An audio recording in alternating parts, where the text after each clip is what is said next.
कल्पवासी और अहम इंद्र देवों के विषय में कुछ विषय रखे थे। आज भी वही विषय, किंतु उसके पहलू अपने आप में हर एक व्यक्ति के साथ चिंतन का विषय बन सकता है। और प्राय करके हम पर के विषय को भी यदि लेते हैं, वह अपने साथ भी घटित हो सकता है और अपने विषय को भी हम दूसरे व्यक्ति के विषय के साथ घटित कर सकते हैं। लिखना, पढ़ना और पढ़ाना आदि आदि बहुत सारी चीज़ें दुनिया में होती रहती है। मोक्ष मार्ग में भी इससे कुछ अलग नहीं होता, वह अपनी विधा अलग है। और बिना किताब और बिना लिखना ये उस सब कुछ उसके साथ घटित हो सकता है। खर्चा भी बच जाता है और आज का तो सिर दर्द सबसे बड़ा खर्चा का ही है। आमदनी होती नहीं और दिनों दिन खर्चा बढ़ता जाता है। जो हम चाहते हैं वो नहीं मिल पाता। गलती तो हमारी है ये, हम खर्चा ज़्यादा करते हैं क्या होता है, ये थोड़ा सा देख ले, काम बिल्कुल ठीक हो जाएगा। नेत्र ज्योति कई व्यक्तियों की कमज़ोरी के साथ चलती है और नंबर को देखने से लगता है सामने वाले व्यक्ति का आपसे भी ज़्यादा कमज़ोर है, लेकिन काम ज़्यादा वो करते हैं और आप बातें करते हैं। ऐसा क्यों? ऐसा यह क्यों? जिसके लिए हमें समय देना चाहिए वह न दे करके हम दूसरे के लिए देते हैं, तो खर्चा तो डबल होगा ही। यदि खर्चे के लिए अर्थ नहीं मिलता है तो सिर दर्द और ज़्यादा होगा। सिर दर्द होगा तो और खर्चा ज़्यादा बढ़ेगा। तो खर्चा आप हो रहा है क्या कर रहे हैं डबल, ये आप लोगों को सोचना है। और हम उसको चलते हैं। स्वर्गों में कई प्रकार के स्वर्ग होते हैं, कल कहा ही था। तो ये कि स्वर्ग के कुछ लोग समूह शरण में गए तो वहाँ पर समूह शरण में देवों की संख्या सबसे ज़्यादा थी। जहाँ पर हमारे लिए बैठने के लिए स्थान मिला, वहीं पर दूसरी के लिए भी वो कुर्सी लगी हुई थी।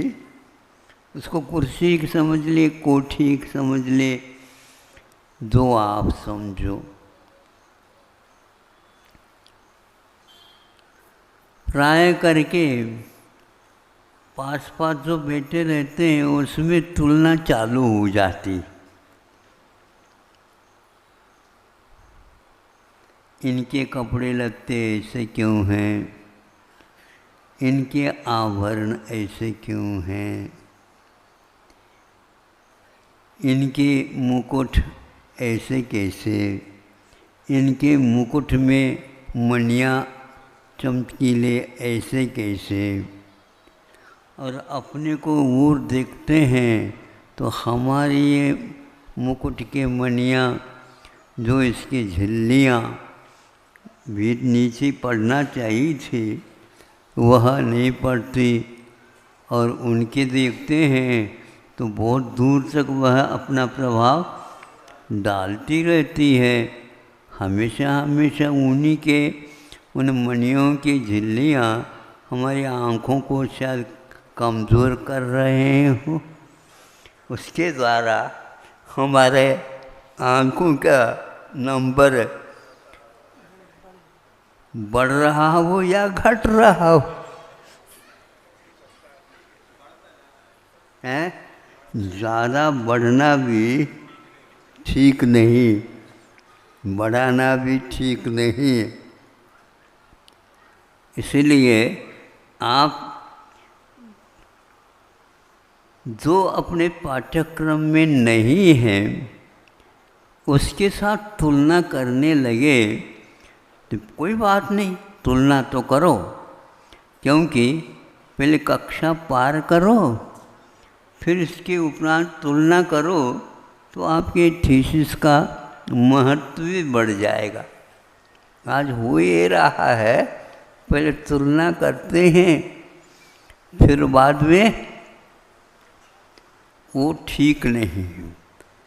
आप दूसरे व्यक्ति की वस्तु के साथ तुलना न करके अपने वस्तु के साथ भी कर सकते हैं। वह विषय आपके सामने दे रहा हूँ, पसंद आए तो रख लेना, और यदि समय मिल जाए तो उसको बार बार सोच लेना। अब ये सब कुछ उन्हें कर लिया, निर्णय ये करता है कहीं न कहीं समोचरण में पक्षपात हो रहा है, क्योंकि पक्षपात का ज़माना आज भी है तो पहले भी था। पक्षी उस समय में भी पंख वाले ही होते थे और इस समय में भी पंख वाले हैं, लेकिन इनके पंख बहुत ढीले ढाले हैं, उनको अच्छे ढंग से वो उठा भी नहीं पा रहे हैं। ऐसा क्यों? बड़े पंख लगाने से ऐसा होता है। पंख को ज़्यादा बढ़ाओगे तो एक्सीडेंट हो जाते हैं।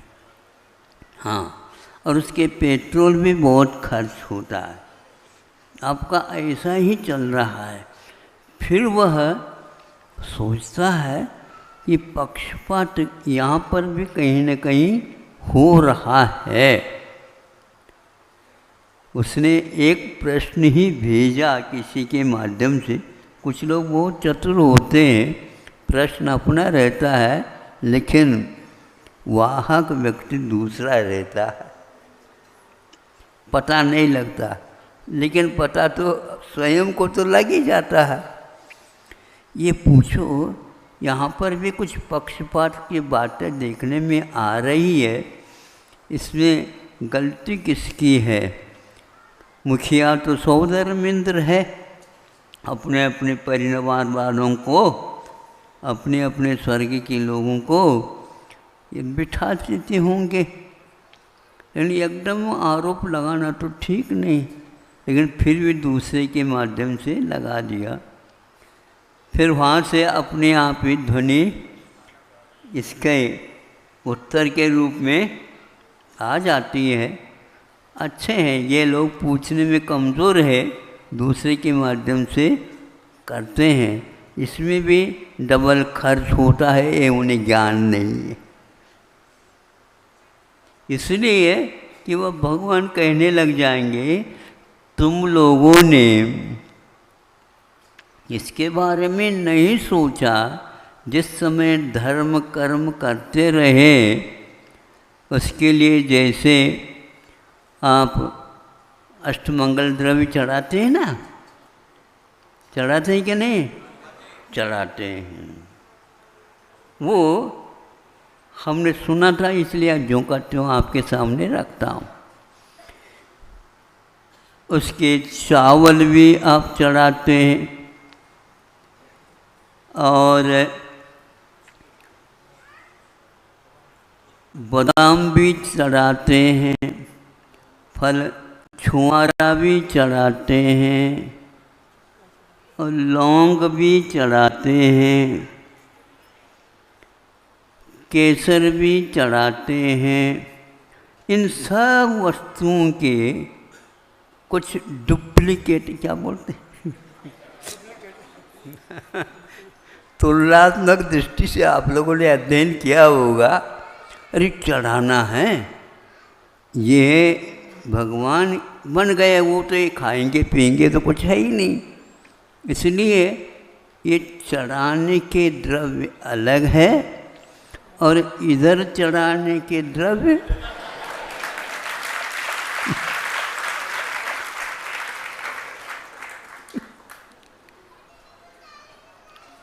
आपने दूसरे बार में तालियां बजा दी, पहले बार में क्यों नहीं बजाई?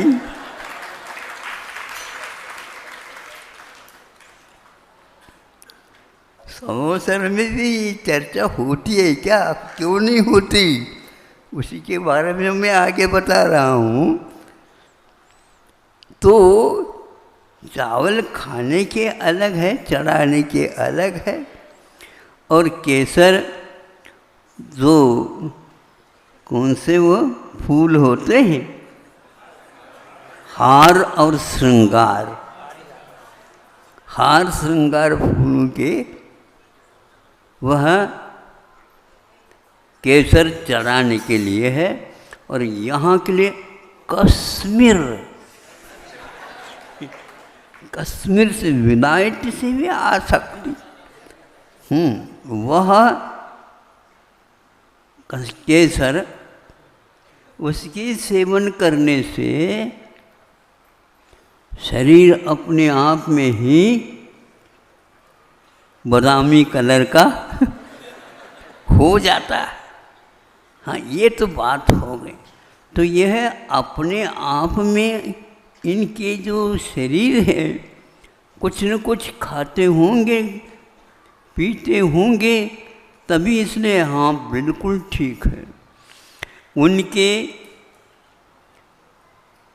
खाने की चीज़ों में, पहनने के वस्तुओं में, देखने के वस्तुओं में, वाहनों के वस्तु में, वस्त्रों की अपेक्षा से, भवनों की अपेक्षा से, इस प्रकार इनकी वस्तुएं हमसे ज़्यादा अलग गुणवत्ता लिए क्यों हैं? ये कौन से दुकान से ले आ रहे हैं? सोचा तो उत्तर मिलता है, तुमने इसी प्रकार के पूर्व भाव में खरीदे, वो आज काम में मिल रहे हैं। धर्म के लिए तो तुमने घटिया रखा और खाने के लिए तुमने बढ़िया रखा। ये परिणाम निकला। पूजन में भी भावों के बाद होना चाहिए वह अलग, और अपने आपसी जो चर्चा वगैरह जो होते मनोरंजन उसमें अलग। ये सारी हमारी मनोमीमांसा यूँ कहना चाहिए इस बहुत लंबी चौड़ी है। आप लोगों को भी फुर्सत है ही नहीं, और हमारे पास तो समय बहुत ही कटौती से चलता है। इतना ही कहना चाह रहा हूँ। अब जब ये आ गया कि आपके मन में दो बातें हैं, इसलिए ये सामने सामने बातें आ गए। आप समझ रहे हो? आप उनसे भी बढ़कर के लिए काम करना चाहते हैं तो मिल सकता है, लेकिन दिखावट नहीं।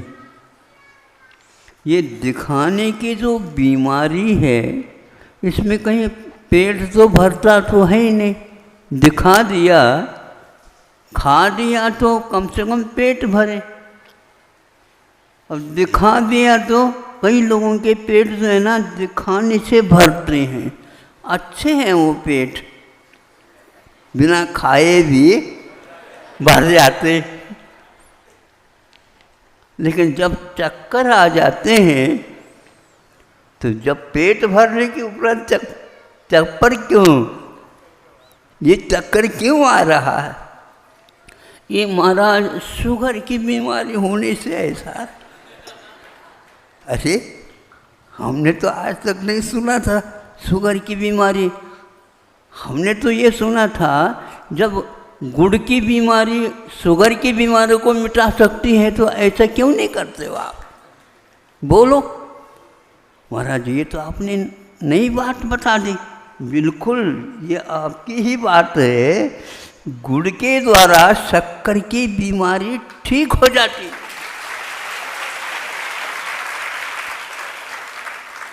हमारे आचार्यों ने गुड़, खांड, शक्कर और अमृत, ये 4 प्रकार के कर्म के फल बताए ना।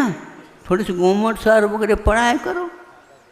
हाँ, तो ये 4 प्रकार के जो अनुभाग होते हैं, इसमें गुड़ को नीचे रखा और शक्कर को या खांड को दूसरे नंबर पर रखा, तीसरे नंबर में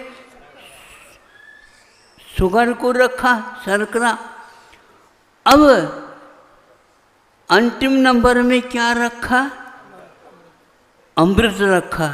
लेकिन हमने सोचा है अमृत भी मीठा होता है, तो शक्कर की बीमारी वहाँ पर भी होना चाहिए।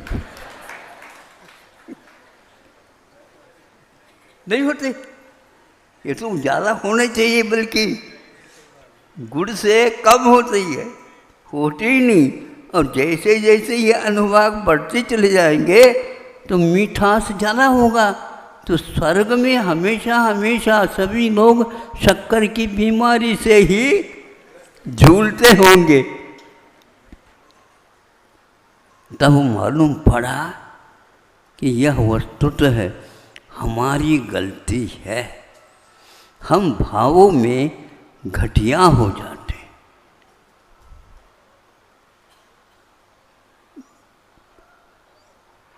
गुरु तो गुड़ रह गए। नहीं, ऐसा आता ना, हमने सुना है आप ही लोगों के मुख से। गुड़ तो गुरु होते हैं, गुरु तो गुड़ होते हैं और चेला शक्कर।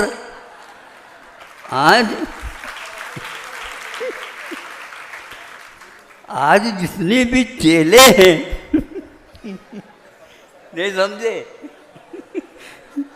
ये एक प्रकार से गुड़ से भी आगे के वो शक्कर की बीमारी आ गई, बढ़ती जा रही। महाराज इसको पेट में था तभी तो शक्कर की बीमारी हो गई। हो, पेट में था तभी से चश्मा लग गया था, और पेट में था तभी से बैंक में इसके लिए एडवांस में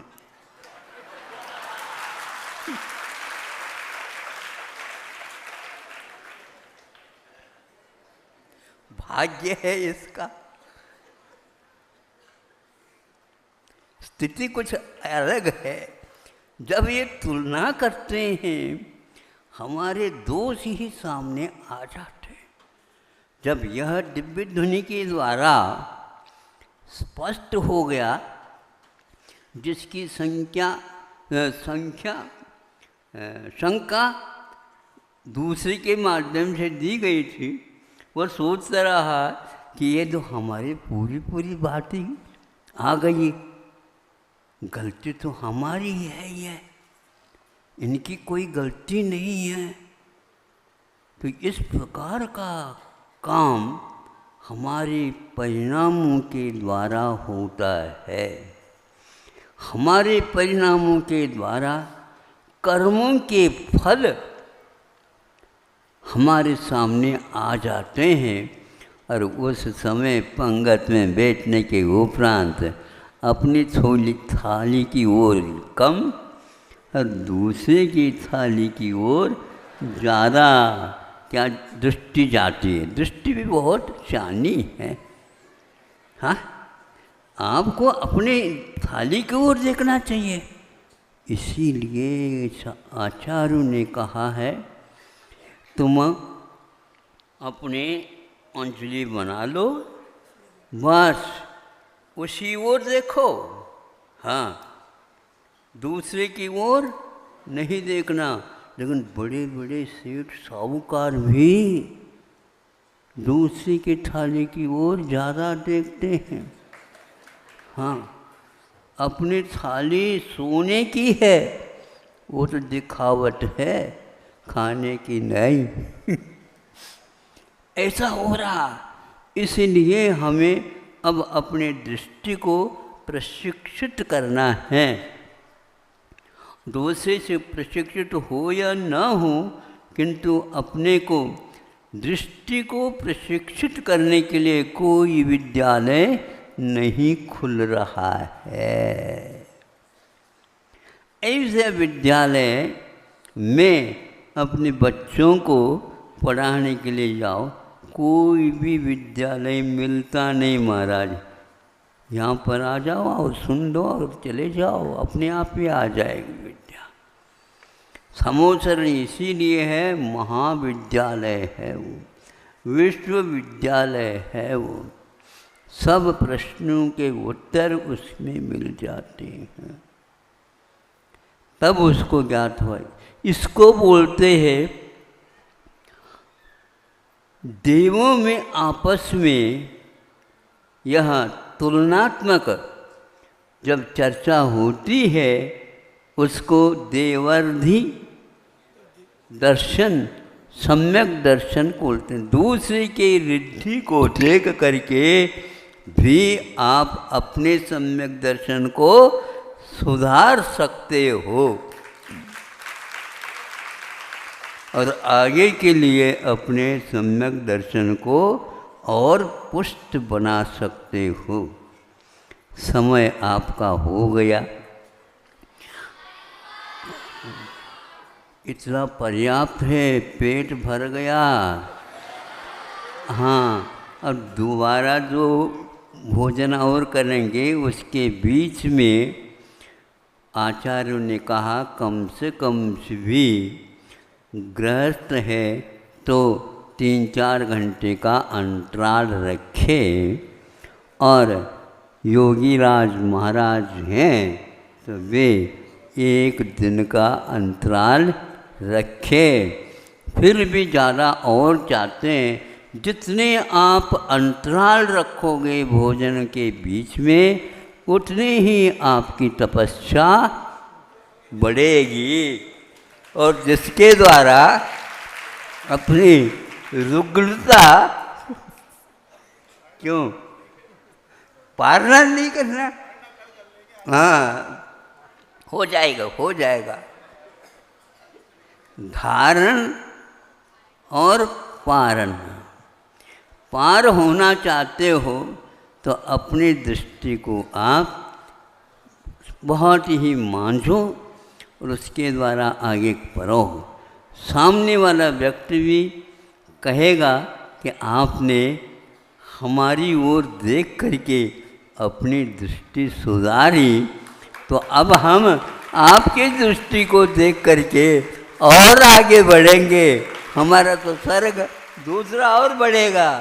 और उस समय आप अब ऐसा नहीं करियो, हम और दोनों हाथ मिलाओ होगा। पक्की बात है ये। इसलिए आप लोग एक एक सम्यक दृष्टि को बढ़ाते बढ़ाते बढ़ाते चले जाओ।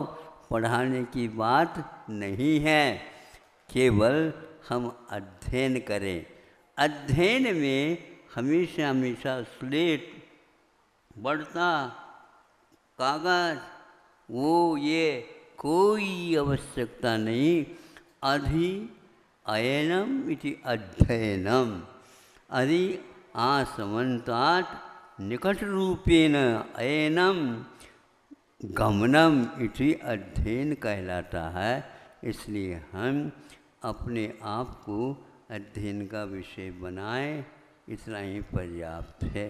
बच्चे हमेशा हमेशा हाथ का खाया नहीं जाता, लेकिन फिर भी हमें और ये तो उनकी आदत पड़ी हुई है, शुरुआत से लेकर के आए हैं। खाओ तो सही, पेट तो भर नहीं रहा अभी, नहीं समझे हाथ, क्योंकि हाथ भरा हुआ है तो पेट खाली रहेगा। इसलिए आप भूख बढ़ाइए, फिर तो क्या, ये क्यों, दोनों हाथ से आप खा सकते हो। यहाँ पर कौन कौन बताओ, हाथ उठाओ, दोनों हाथ से खाता हम लोगों को छोड़ करके। अहिंसा परमो धर्मः।